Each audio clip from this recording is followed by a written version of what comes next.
Welcome to the Cognitive Crucible, produced by the Information Professionals Association. Our website is information-professionals.org, where you can find links and information about today's conversation and get access to members-only content. Join John Bicknell and explore all aspects of our generational challenge, cognitive security. The Cognitive Crucible is a forum that presents different perspectives and emerging thought leadership related to the information environment. The opinions expressed by guests are their own and do not necessarily reflect the views of or endorsement by the Information Professionals Association. My guest today on the Cognitive Crucible is U.S. Army Colonel Dave Acosta, who is an Information Operations Officer, also known as an FA-30, and he is also a student at the U.S. Army War College at Carlisle Barracks, Pennsylvania. Dave Acosta, welcome to the Cognitive Crucible. Oh, thank you, John. It's great to be here. And just at the outset, I'd like to remind our audience that Dave's opinions are his own and do not represent the opinions or policies of the U.S. Army War College or the Department of Defense. So the conversation I'd like to have with you today, Dave, will cover your early observations regarding information and the war in Ukraine. And by the way, we're recording this on March 22nd, 2022, which is about 4 weeks into the fighting. Before we get into these topics, however, Dave, could we start by getting your assessment of our strategic landscape? Absolutely, John. And I'll break this into two parts because I think they're both important. First, sort of the global landscape, which is a complicated, intricate system, as we all know, and we've had challenges with, but it's not insurmountable. 4 weeks ago, I think most of us thought we would be perpetually behind the power curve of Russian information operations, but we've seen here that Ukraine wielding the power of TikTok videos with some elves and a satellite constellation has really kind of challenged Russia's fire hose of falsehoods. And we don't give ourselves enough credit for a lot of the great work we do. Along with that, I think a lot of what's possible in Ukraine today is the hard work of many of our team members, like Colonel Mike Jackson, what he did with the Russian influence group at U.S. European Command. The other thing we don't give ourselves credit for is just how American culture is spread. The fact that there's a McDonald's in Red Square highlights that the stretch of American culture, of Western culture, and that every time Putin steps outside of the Kremlin, he has to be slapped in the face with the golden arches. So it keeps developing, and we'll keep adjusting to it. The second part is the information enterprise as we know it. And I mean, our community of information professionals. I think we're sitting in a very good place, and there's been a lot of great initiatives across the community over the last few years. And this is really spearheaded by Secretary Mattis's memo establishing information as a seventh joint function about 5 years ago. And, we may be approaching the challenges from different perspectives and domains, but the important thing is we're all approaching it, whether it's operations in the information environment, information advantage, the great work that ARLIS is doing, the Russian influence group, and the hundreds of us that are out there working with our allies, partners, the private sector, and academia. It's all work. We're all working together. We mentioned at the top that you're an Army Information Operations Officer. Could you give just a little bit more background on your career? Yes, I will say that it's been a very exciting career, and it goes by so fast.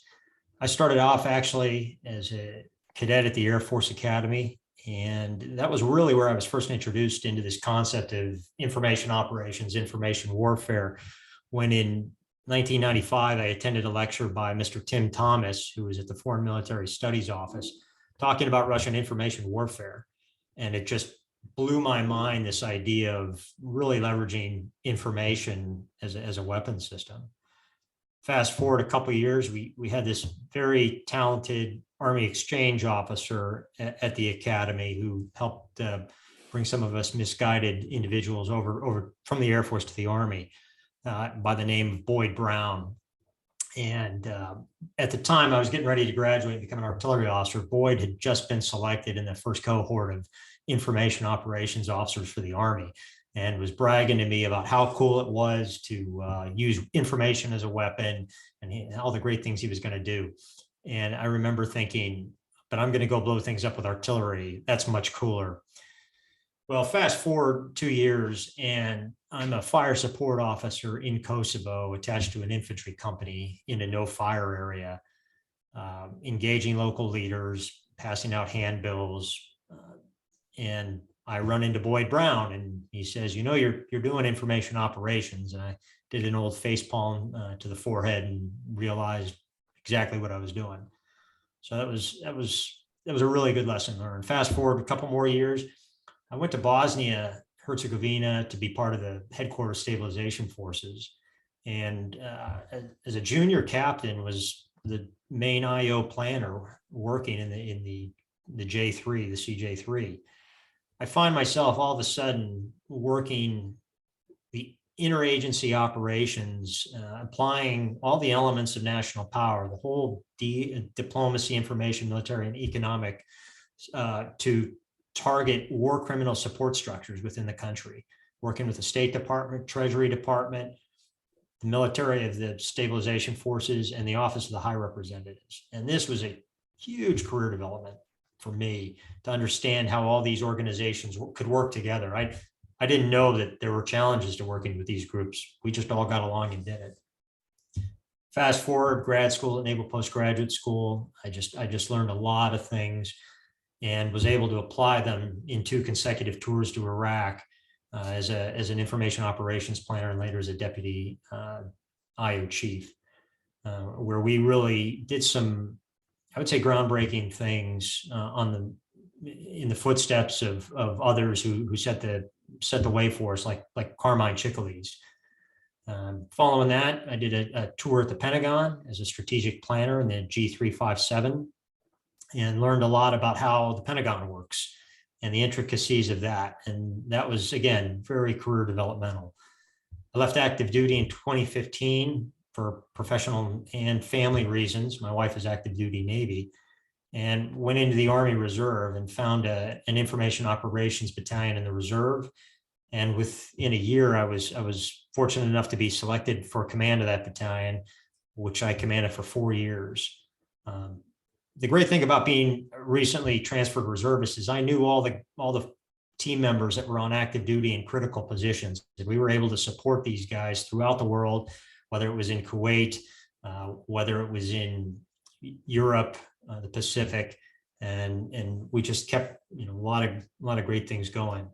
And then from there, I went to U.S. Army Civil Affairs Psychological Operations Command to be assigned for a year, and then I came here. So I can't believe how fast it's gone, but it's been an amazing ride. Yeah, what a ride for sure. And you coincidentally, you mentioned several folks who've also been previous guests on this podcast. And for those who are interested, we'll be sure to have links to those episodes if you would like to go back and hear about some of their experiences and wisdom related to information operations.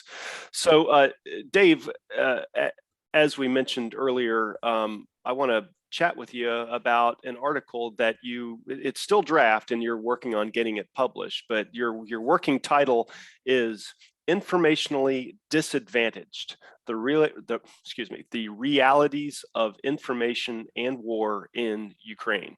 Why did you write this, and who's your intended audience? So 2 reasons, 2 answers for you, John. First, I wrote this because I saw a lot of things emerge very quickly in Ukraine, a lot of information lessons, factors. And while they had existed before and we've seen them and we'll talk about them, you really saw a convergence of these activities in Ukraine very quickly. And I repeatedly see these things in news articles just about every other day. So I wanted to make sure as the Army, as the Joint Force, as our sister services are relooking and writing their new information concepts and doctrine, that these lessons are at least acknowledged and brought to the forefront of some of our future planning efforts. So in your article, you discuss 5 factors as to why Ukraine dominates the narrative and is maintaining an information advantage. Again, at least so far, right? We're about 4 weeks into the war. So 5 different factors. Could you maybe discuss each one of them? The first one you talk about is information for effect. Yep. Information for effect. This was the first thing that really kicked off the beginning of the conflict. It was all about strategically timed public releases by the governments of the United States and Great Britain foretelling of the Russian invasion. And while some question these claims' validity without the accompanying declassified intelligence, the releases of accuracy in every single move the Russians were making bolstered the credibility of Ukraine's and the West's narrative of Russian aggression. And so, this is known, it's an actual doctrinal concept of information for effect, the concept of releasing factual information to negatively affect perceptions and or damage credibility and capability of a targeted group. Now, normally, and even doctrine admits this, normally we're the targeted group, the US and the West.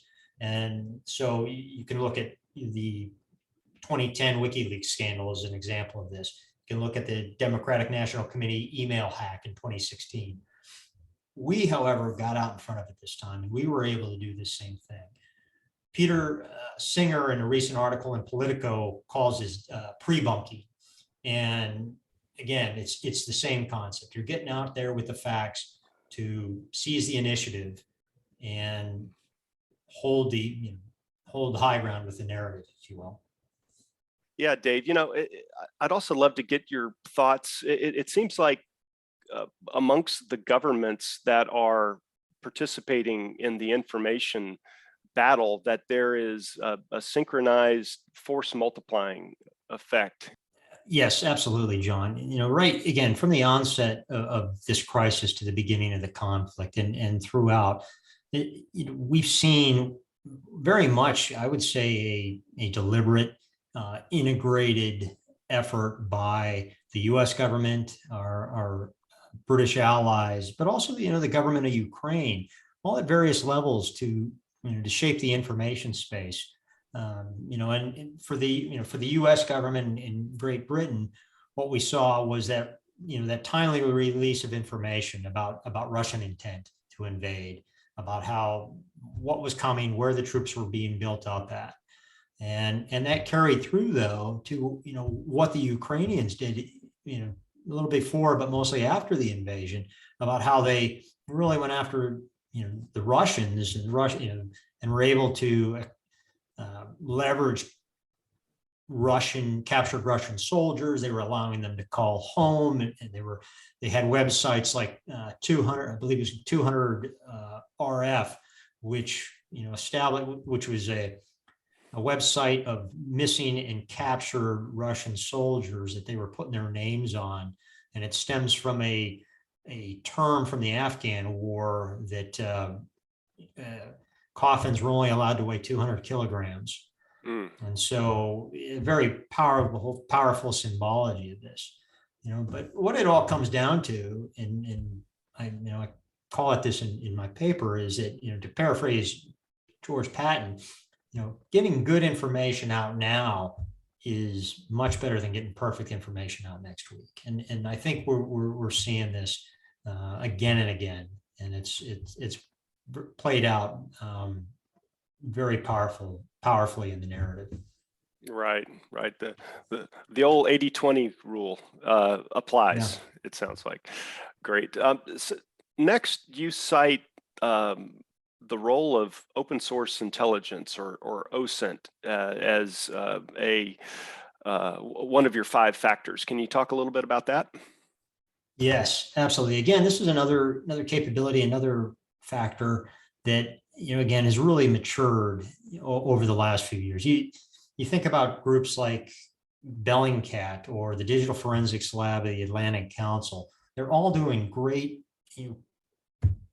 open source or crowdsourced intelligence to paint an operational picture that I don't think has ever been available to the public before. And it's things like they've been able to identify cluster munition sites. They've been able to identify attacking the civilians. They've really reduced the fog of war, as we say. And this is all through, these are all through open source, publicly available information channels. And it's huge. Now, it obviously works both ways. In the same breath, you have other people reporting on things like prototype U.S. Army, aviation intelligence aircraft being used in the Baltics through websites like Flight Radar 24.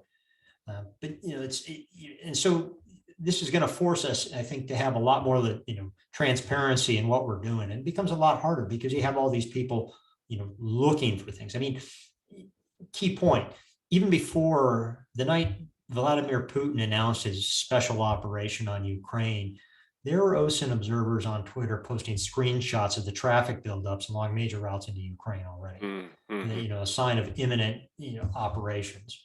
So, again, very powerful and something we need to be able to look at and address. Right, and the close to real time nature of worldwide access to this information is playing a role like it never has before in military operations.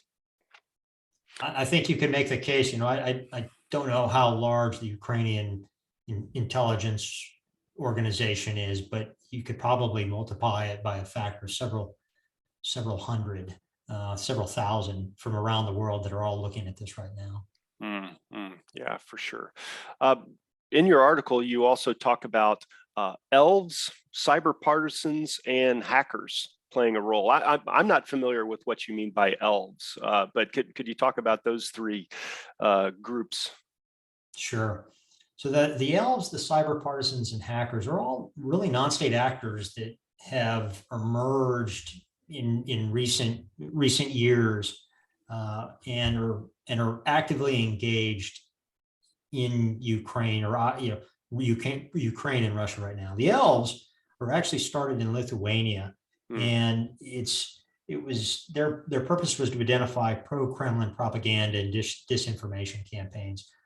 They've spread they have over 4,000 volunteers in 13 Central and Eastern European countries now.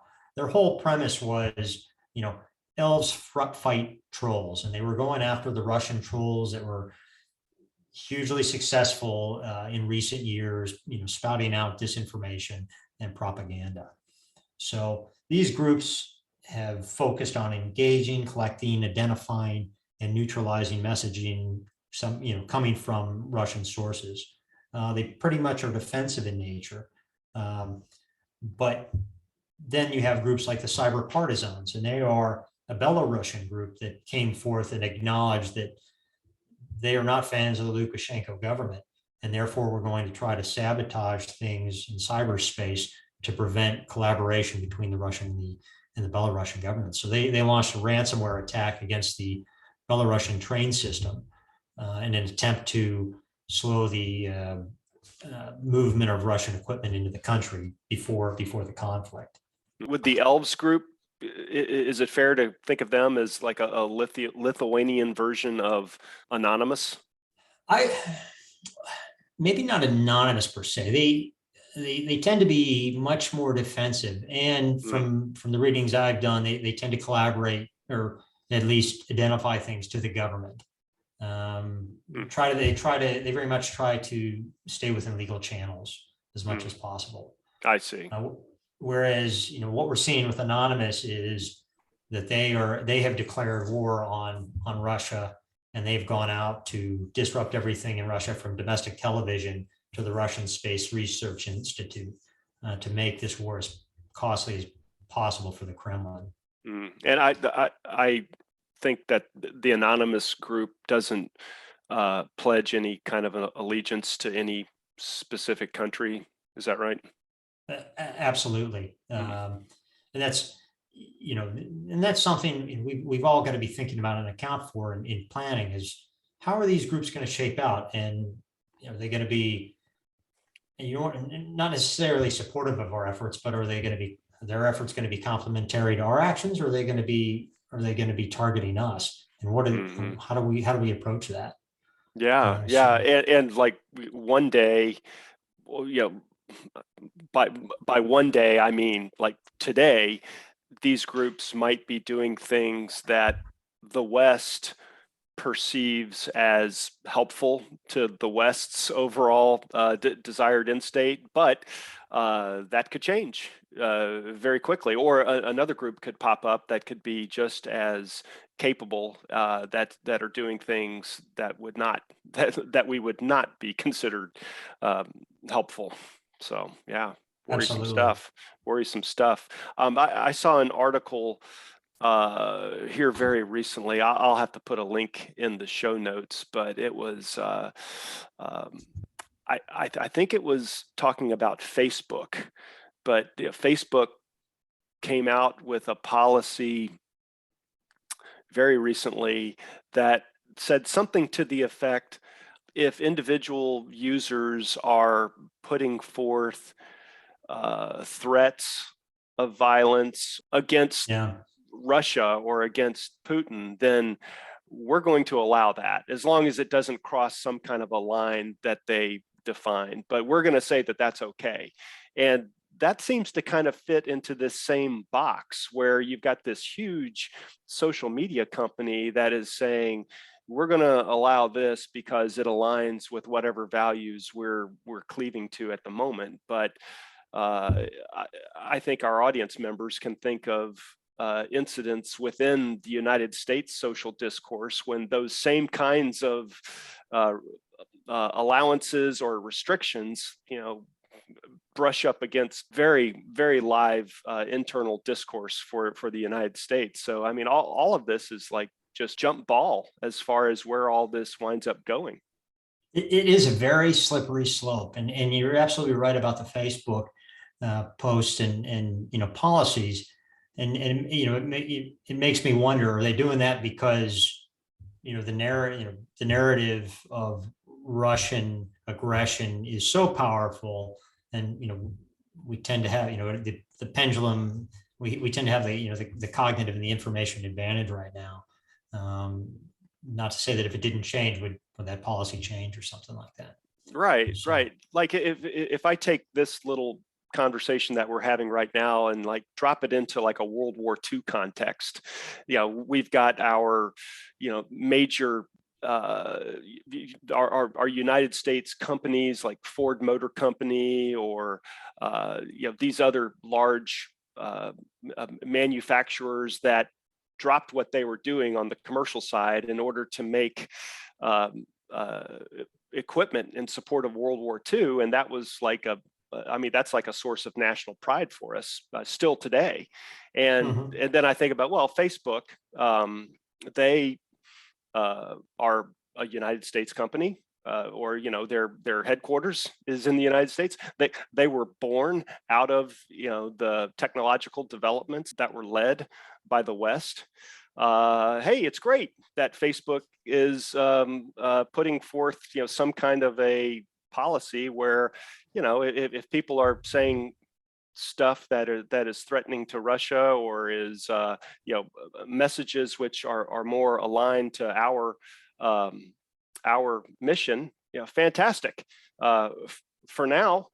yeah. but Yeah. then I don't know, it just seems to me that organizations, and some people would say rightly so, organizations are more aligned towards making money for their shareholders, and wherever that leads them, that is in a fiduciary sense the right way for them to go. But anyway, I hope I'm not getting us too far off track here. It just seems like this kind of thing is in the same zip code, and it's all very relevant for the information environment and for national security going forward. Well, I completely agree. I mean, there's quickly coming a convergence. I'm going to throw that word out there again. And it's not just between the U.S. Army or the Joint Force, but it also includes, I think, the interagency, includes our allies and partners, and includes the private sector. And especially when you're talking about systems, platforms, information, that we've all got to be willing to address. And, we'll talk a little bit more about that here in a minute, but yeah, it's incredibly powerful. Right. Yeah. So I think all of this probably leads into your next factor that you wrote about, and that is the mobilized information warrior. Can you talk a little bit about how this is impacting things in Ukraine? So in years past, there are a couple of great books out there. Patrick Caracose's War in 140 characters, and then Peter Singer and Emerson Brookings' Like War, really highlighted the power of these individuals from the streets of Cairo during the Arab Spring to, the apartments of Gaza during Operation Protective Edge. And, while Twitter was sort of the platform of choice, what we see now is what Chris Stoker-Walker and Wired called, this is the first war to play out on TikTok primarily. And I would say probably it's not just TikTok, but Telegram is another key social media app that this war is playing out on. Now, what I think is, what we're seeing is the speed at which individuals can record information, edit it, and post it, to the internet is light years. I mean, if you think about what some of our adversaries have done in the past, Al Qaeda in Iraq, when I was there in 2007, 2008, they would record an IED hitting a U.S. vehicle. They would have to take it back to a media cell. They'd have to do all the things, upload it, and it would take a few hours. And we were trying to get ahead of that. People are doing this with TikTok now within a couple minutes. And they're able to edit it. They've got everything right there in their palm. And, it's a game changer. It's helped to create some very important symbology of this war, namely, the ghost of Kiev, the Ukrainian fighter pilot flying an old, MiG-29, taking out the Russians left and right. And then the heroes of Snake Island, the group of border patrol guards on an island in the Black Sea who everybody thought were killed after they told the Russians to F off. So this is incredibly powerful, but we've got to kind of take it with a grain of salt too, because this is where we want to believe this. It really plays off some of our cognitive biases, and a lot of this stuff hasn't been verified, or it's misinformation. And there's obviously second and third order effects of that. So while you've seen that, obviously these individuals telling an incredible story, you need to have I think a healthy dose of skepticism as we review the material and the information. Yeah, for sure. Your last factor is something that you're calling information enabling. Why is this phenomenon important? Well, up to this point, in a lot of our doctrine, in a lot of our concepts, we talk about the resiliency of our own networks. We're very keen. We've got to make sure we can all talk, and we've got to continue to be able to talk. But I haven't seen over the years is anything talking about how are we going to allow others to talk? How are we going to allow the civilian population to talk? Not just in Ukraine, where we're focused on, but in denied environments, which has increasingly become the case in Russia. So I define information enabling as ensuring information continuously flows to and from audiences. It's a pretty broad topic, but I think it kind of captures the point. And nowhere is this better represented in the Ukraine conflict. Was when early on, the Minister of Digital Transformation of Ukraine tweeted to Elon Musk that he wanted Starlink receivers. Starlink being Elon Musk's satellite constellation designed to provide, its users, satellite-based internet. And, within a matter of hours, Elon Musk replied, "Sure, too easy." To date, I think there's been at least 3 shipments of these Starlink receivers that have gone over to Ukraine, and and help to ensure, along with some very good other internet service providers, that the Ukrainian people are able to continue to receive and share their stories with the world. Yeah, that kind of flexibility that Elon Musk demonstrated, I would assume that we can expect to see additional capabilities like that in the future from other providers of services that can very quickly pivot to provide something that is needed in a variety of contexts, in some kind of like in emergent fashion. I'm not quite sure what those might be, but being able to meet market demand or national security demand quickly is a capability that other people are going to be seizing upon, I'm sure. Absolutely. I mean, I can't stress it enough that we've got to be thinking about this, and we've got to be building the partnerships, particularly with the private sector now, so that we can, work to make sure this happens in, now and in the future. I want to talk the second part of this. So, accessing Russia, that has been, a constant challenge since the conflict began. I think people are starting to call it the digital iron curtain has descended upon Russia as they've shut down several social media sites and have enacted laws which make it, illegal to put out any information that doesn't align with the state on the war. I mean, fines of I think 15 years in jail. And so we've had to get sort of back to the past to reach in to try to find ways around this. You see, the British Broadcasting Corporation has resorted to using shortwave radio transmissions again. But both the BBC and Radio Free Europe have looked to, posted instructions on their websites on how to use virtual private networks, download proxies, and access the onion router to access their information on the dark web. And so slowly but surely, Russians are finding out about what's happening. I was seeing a fact today. I can't remember there's been this 2,500% increase in VPN downloads in Russia, which is huge. Yeah.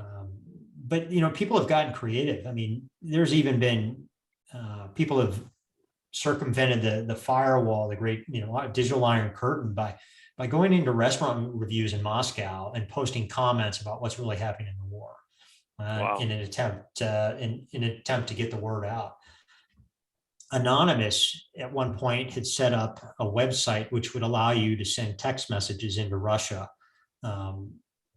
with information about the war. You just fill it out and off a text message would go. And I think at one point they sent over 7 million texts in a day or two. So, huge things. In the past, I know the U.S. government has sent text messages. But we've got to get creative, and we've got to find ways to get the word out.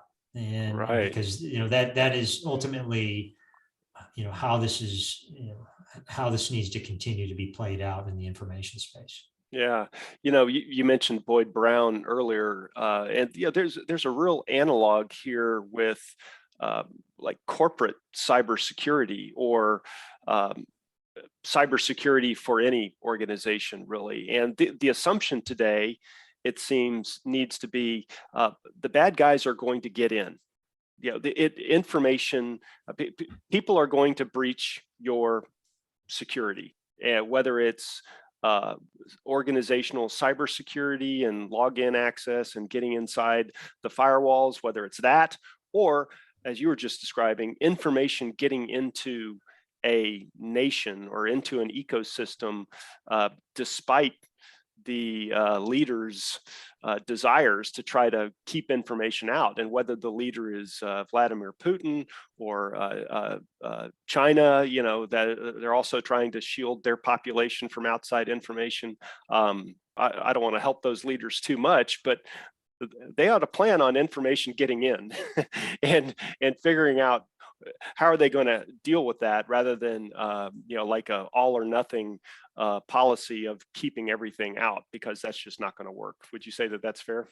I think that's absolutely fair. And you mentioned Boyd and the cybersecurity principles. I would also, I'll throw out, Tom Kent in his book Striking Back specifically addresses this. I think somebody must have been reading his book, because a lot of the things he talks about are exactly, what has come to bear and here, in Russia. So it's, again, yeah, you almost need that sort of information denial plan. If you're going to be one of these organizations, you're going to be, a junta in Myanmar, going forward. Well, I'd like to start wrapping it up, if we may, Dave. So for those of you who are unfamiliar with you, you're one of those who's who guys in the information professionals community. You put out I don't know what you call yourself, either the editor or the curator of the weekly Ghost Post. Could you give a little beat on what the Ghost Post is, and can anybody subscribe? Absolutely. Yeah, John, the Ghost Post is a weekly IO media article roll-up. And just and really just the links to the articles that I pull off online. And how this all came to be was, almost 2 years ago during COVID, I was a battalion commander, my reserve battalion, and I wanted to create a way that I could send information out to my soldiers so they could read articles, they could continue to understand what was going on in the information environment. And so I had actually based it off something that had come out a decade or so ago called the IO newsletter by Mr. Jeff Harley out at Army Strategic Command. And I thought that thing was, the greatest thing in the world. So when it kind of, I'm sure Jeff got busy and life takes over and it ended, I always wanted, this would be a great thing to do. So when I had a lot of time in my hands, we were stationed in Millington, Tennessee at the time. And I was like, I can do this. I started putting together and absolutely, I think it's a great product. Not only, do we have a great community reading it here in the United States, but we've got our allies and partners in the UK, Chile, Republic of Georgia, Australia, and Netherlands, among other countries. And so it's just it's really a fantastic opportunity to keep everybody in the loop. And I thought of it as sort of back what we used to call hip pocket training. You could pull out one of these articles and you could talk to some of your folks, because we were doing a lot of Zoom sessions back then. And so it's just continued. So it's been fascinating. Not to mention I have a database of articles now from the last 2 years that one of these days maybe we'll put up on the IPA website. So if someone just connects with you on LinkedIn, you can get them on the distro? Absolutely. LinkedIn, or my email address is david.acosta.mil@army.mil. And you can send me a note, and I'm happy to add you to the distro. Yeah, and I'll put that into the show notes as well, so that you don't have to hand jam that in. But Colonel Dave Acosta, you've given us a lot to think about here. And with that, thank you so much for being a guest on the Cognitive Crucible. Thank you, John. The Cognitive Crucible is the only podcast dedicated to increasing interdisciplinary collaboration between information operations practitioners, scholars, and policymakers. To find out more about the Information Professionals Association, visit us at information-professionals.org. Please support our podcast by giving us a 5-star rating and leaving a review.